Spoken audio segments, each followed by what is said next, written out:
Thank you. It's an honor to be here, and you all welcomed me so warmly and beautifully. I'm so touched. So it's an honor to be here. There was a doctor, Dr. Katz, who decided to take his son's class on a trip to the emergency room and give him a little tour of what goes on in the ER.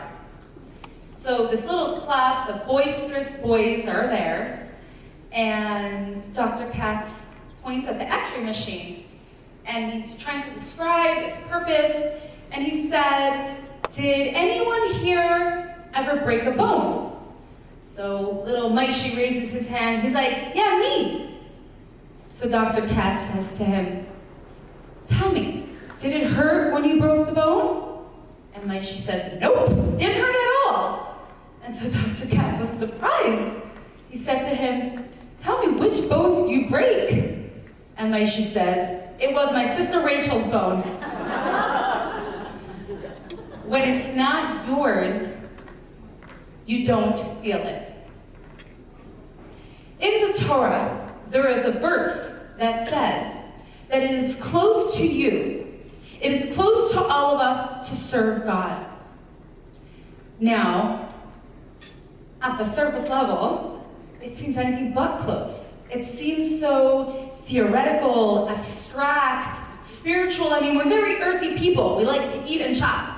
What does it mean that it's so close to you to serve God?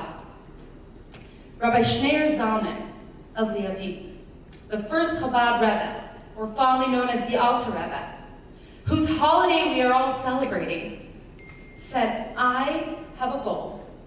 And my goal is to make it close to you, to make it accessible that it is close to you. That every single one of us can navigate our internal struggles, dynamics, and take one step closer and be one step closer to God." And he says, I could bring it down to your level. I could take deep Hasidic teachings, Kabbalistic philosophy, and I will teach it and make it accessible for all Jewish people. Hence the title of the book, Close to You. Now previously, this Kabbalah and this information was hidden. Only the elite Jews, the really great Torah scholars, had access to how these deep spiritual concepts were relevant for all of us. And Rabbi Schneur Zalman had a lot of opposition. People didn't exactly like or appreciate that he was teaching deep Kabbalah to the masses. They were trying to gatekeep it. In fact, they even came up with a whole plan how to get him arrested by the Russian government. And spiritually, what Hasidim and what we understand today is there was something going on over here. It wasn't only that these people had opposition for Rabbi Schneur Zalman to making Torah down to earth and relevant for us. Spiritually, up in heaven, the angels above were like, if Jewish people have these tools, I mean, this is really scary. There's this precious secrets of the Torah that have been kept for thousands of years, and suddenly we're just going to share it with everyone. But when Rabbi Schneur Zalman, after he was arrested, was released from prison, and he decided to teach more Torah, and more Kabbalah, and more Hasidus, we understood that the heavenly decree was also nullified. And God and the angels and everyone above realized that now was the time for all of us to have access to deep spiritual concepts that could be relevant to us, no matter how old we are, no matter what stage we're at, no matter how affiliated we are. This is accessible for all of us. There was once a college student who had to make some money on the side. And so what did he do? He was a waiter. He figured, I'd wait, I'll make some money, and I'll get through school. His first night on the job, a customer comes in, he serves, he does his best job as a waiter, and the customer says to him, what's the going rate for tipping around here? So this young college student looks at him and he whispers, he said, the truth is, The other guys, I was talking to them, they told me I'd be lucky if I got $5 out of you. And the guy's livid. He's like, oh really? He pulls out a 20. And he's like, don't you think I'm a cheapo? And he says, by the way, what are you studying in college? And he says, I'm studying applied psychology.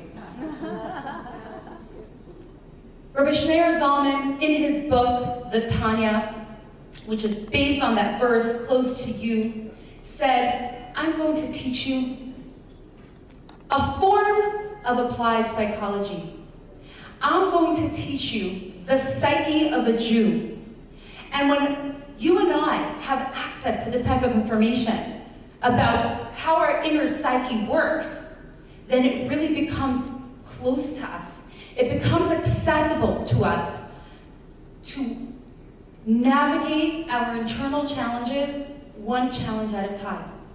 It's like opening the curtain, digging deeper, understanding the way we work and the way we function. And then, with this manual, we function better. One of the first insights into our psyche that Rabbi Shneur Zalman gives us is as follows. Imagine, any of you ever been to Switzerland? I've been to Switzerland. I spoke a couple months ago. It was beautiful, and I took gorgeous hikes in the Alps. But what was very cool to see is that because of the heights in the mountain, you can go on a hike very, very high up, and when you come down, you see that there were clouds beneath you. And so potentially there could be a scenario where it could even rain from those clouds at a lower height, but you were walking at this high mountain, you didn't get wet. And when you walked down, you could see the entire area got wet, but you didn't because you were above the clouds. The book of Tanya gives us a gift and says, inside of you, there's lots of thoughts, lots of feelings, lots of stuff that goes on. I mean, if you listened and you recorded, like a tape recorder, of all the thoughts that were going through your head at any given time, you'd have hours and hours of entertainment to listen to. Will I enjoy it? Does she like me? Am I happy? You know, I'm so nervous. A lot of chatter, lots of feelings. Small feelings, big feelings. And the Tanya says, we all have the ability to take a step back and not get wet every time there's a cloud.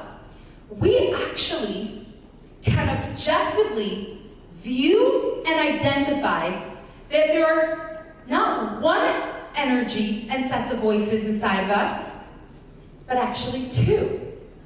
There are two full-on characters inside of us. And when I start naming the characters, identifying the characters, it gives me so much insight into my relationships with friends, relationships with family, and my relationship with God.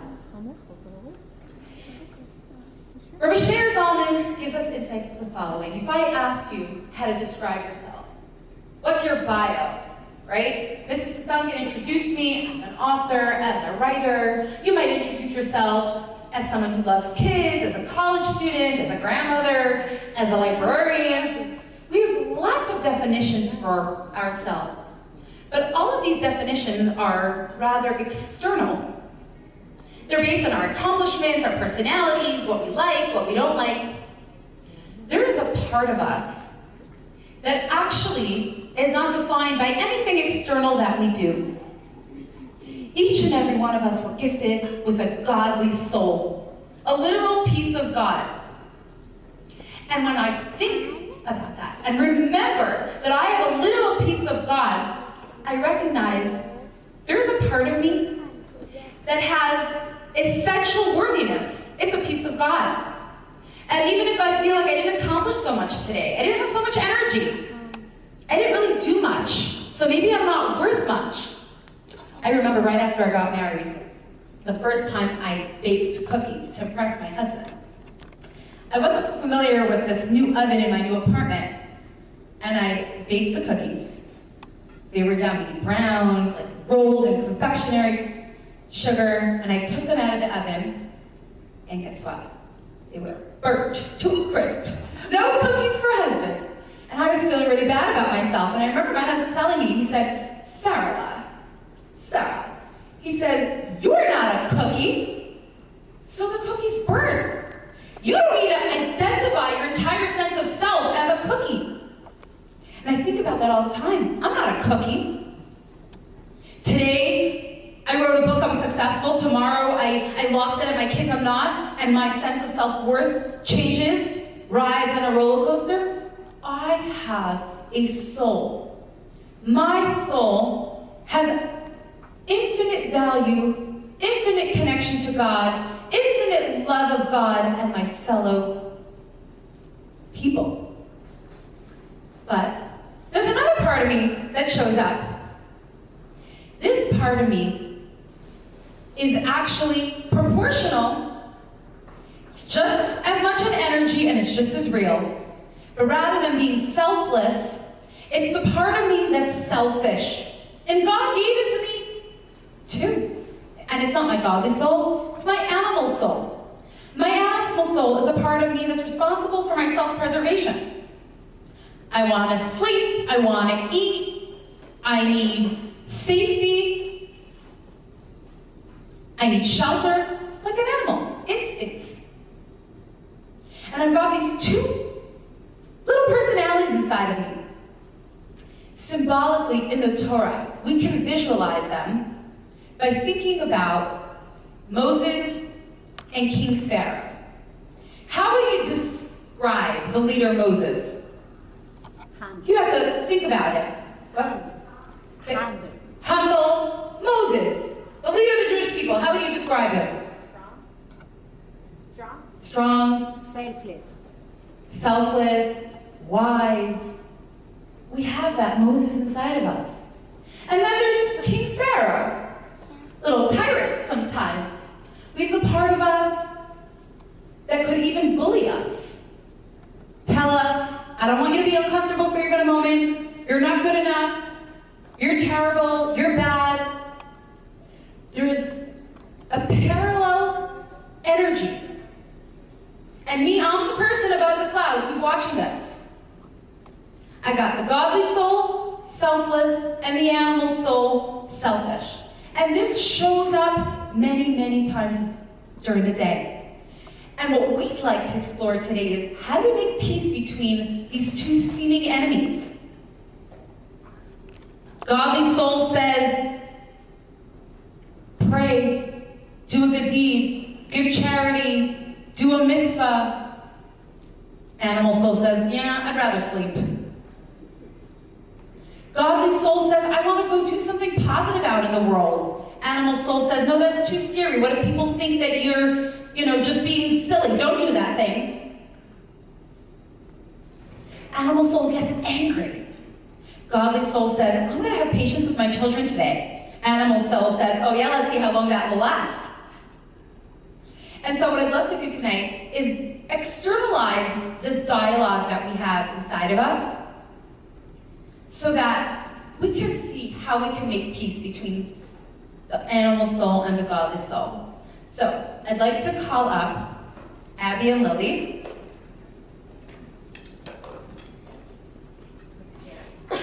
Abby is going to be acting as our animal soul. Lily's going to be acting as our godly soul. And they're going to be talking to me, externalizing my voice that can happen. And we're going to do a couple things. My friend tells me that she just bought a big, beautiful home. And she wants to take me on a tour of this home. And immediately I feel the conflict of being happy for her versus jealous of her and feeling bad about myself. And so talk to me. I'm Sarah. Animal soul, godly soul. Talk to me how I should think, how I should feel, how I should act, and respond towards my friend who just got this gorgeous house. You should be so happy for her. She's your friend, and you should be happy that good things are coming to her. Or you should be jealous because you don't have what she has.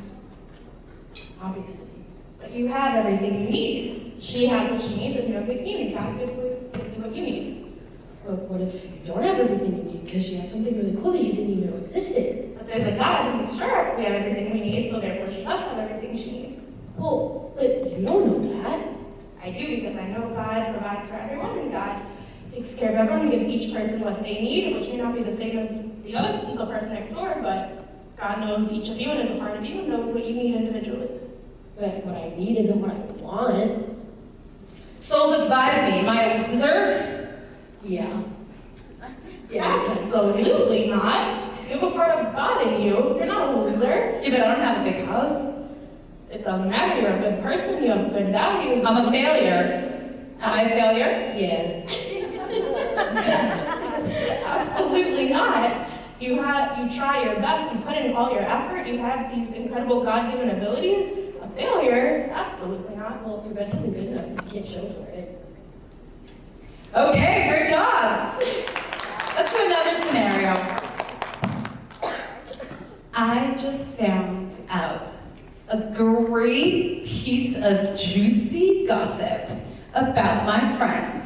And if I go ahead and share this with our circle of friends, I will just do so well socially, and I will get back at this pretend friend who backstabbed me a couple years ago, and I just have this juicy piece of gossip, and I just want to blurt it out. So souls advise me, what should I do? Instant revenge. Stay true to yourself. You know you're a good person with dignity, and that's not something that you should be doing. But she did it to us, so now we get to do it to her, and then we'll be even, and you get to tell everyone this juicy gossip that you heard, and it was such fun. Hey, but two wrongs don't make a right. She can still rise above and not do the wrong thing. Who cares about rising above? You have fun information. Exactly. Okay, great job. Who feels the dilemma? The dilemma is real.